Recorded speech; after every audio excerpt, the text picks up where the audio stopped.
കേന്ദ്ര സർക്കാരിനെ താങ്ങി നിർത്തുന്ന രണ്ട് പാർട്ടികളാണ് നിതീഷ് കുമാറിന്റെ ജനതാദൾ യുണൈറ്റഡും ചന്ദ്രബാബു നായിഡുവിന്റെ തെലുങ്ക് ദേശം പാർട്ടിയും.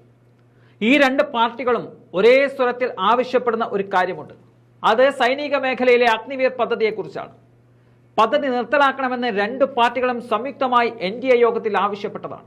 എന്നാൽ BJP സർക്കാരിന്റെ അഭിമാന പദ്ധതിയായ അഗ്നിവീർ അത്ര വേഗം ചുരുട്ടിക്കെട്ടാൻ സാധിക്കില്ലെന്നും തെറ്റുകൾ തിരുത്താൻ സമയം വേണം എന്നതാണ് BJP ആവശ്യപ്പെടുന്നത്. എന്തായാലും കാലതാമസം നേരിട്ടാലും അഗ്നിവീറുമായി സഹകരിക്കില്ലെന്ന പഴയ നിലപാടിൽ തന്നെയാണ് TDPയും JDUവും നിൽക്കുന്നത്. എന്തായാലും ഇന്ത്യൻ സൈന്യത്തിന്റെ ഭാഗമാകാൻ യുവാക്കൾ അവസരമൊരുക്കുന്ന പദ്ധതിക്കെതിരെ ഇപ്പോൾ വിവിധ കോണുകളിൽ നിന്നും പ്രതിഷേധം ശക്തമായി തന്നെ നിലനിൽക്കുന്നുണ്ട്. ഇന്ത്യ മുന്നണി പദ്ധതി പിൻവലിക്കണമെന്ന നിലപാട് കടുപ്പിച്ചിട്ടുമുണ്ട്. അഗ്നിവീർ നിലവിൽ വന്ന 2023 ഓഗസ്റ്റ് മുതൽ ഇതുവരെ 20 അഗ്നിവീറുകൾ രാജ്യത്ത് മരണപ്പെട്ടിട്ടുണ്ടെന്ന റിപ്പോർട്ടുകളും ഏറെ ഞെട്ടിക്കുന്നതാണ്. മരണപ്പെട്ട അഗ്നിവീറുകളിൽ 18 പേരും ഇന്ത്യൻ ആർമിയുടെ ഭാഗമായവരായിരുന്നു.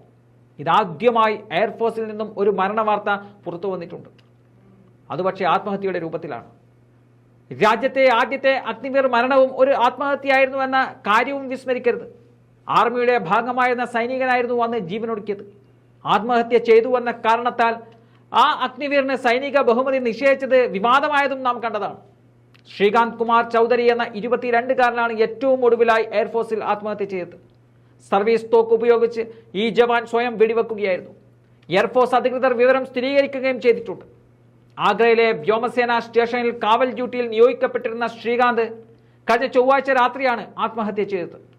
ഉത്തർപ്രദേശിലെ ബല്യ സ്വദേശിയായ ശ്രീകാന്ത് 2022-ലാണ് അഗ്നിപഥ് പദ്ധതിയിലൂടെ ഇന്ത്യൻ വ്യോമസേനയുടെ ഭാഗമായത്.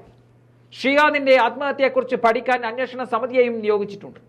അഗ്നിവീറുകളുടെ മരണവുമായി ബന്ധപ്പെട്ട് സൈന്യത്തിനെതിരെ നേരത്തെയും പരാതികൾ ഉയർന്നതാണ്. 2023 ഒക്ടോബർ 11 ജമ്മുവിൽ മരിച്ച അമൃത്പാൽ സിംഗ് എന്ന 19-കാരൻ അഗ്നിവീറിന് സൈനിക ബഹുമതി നൽകിയില്ലെന്നത് വലിയ വിവാദമായിരുന്നു. അമൃത്പാൽ സിംഗ് സ്വയം മുറിവേൽപ്പിച്ചാണ് മരിച്ചതെന്നും ആത്മഹത്യ ചെയ്യുന്നവർക്ക് ഗാർഡ് ഓഫ് ഓണർ നൽകുന്ന പതിവില്ലെന്നായിരുന്നു സൈന്യത്തിന്റെ വിശദീകരണം. 2023 ഓഗസ്റ്റ് 22 ഓപ്പറേറ്റർ ഡ്യൂട്ടിയിലുണ്ടായിരുന്ന ഗ്വാട്ടെ അക്ഷയ് ലക്ഷ്മൺ സിയാച്ചിനിൽ വെച്ച് ഡ്യൂട്ടിക്കിടയിൽ മരണപ്പെട്ടിരുന്നു.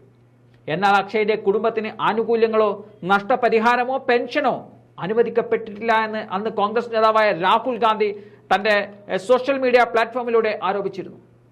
അഗ്നിവീർ പദ്ധതി ജവാന്മാരെ അപമാനിക്കുവാനുള്ള ഒന്നാണെന്നും കോൺഗ്രസ് കുറ്റപ്പെടുത്തുന്നുമുണ്ട്. സമാന അഭിപ്രായമാണ് ഇക്കാര്യത്തിൽ TDPക്കും JDUവിനും നിലവിലുള്ളത്. ഈ പാർട്ടികൾ അഗ്നിവീർ പദ്ധതിക്കെതിരെ തുറന്ന പോരിനിറങ്ങിയാൽ പദ്ധതി പിൻവലിക്കാതെ മറ്റ് വഴികൾ കേന്ദ്ര സർക്കാരിന് മുന്നിലില്ല എന്നതും വാസ്തവമാണ്.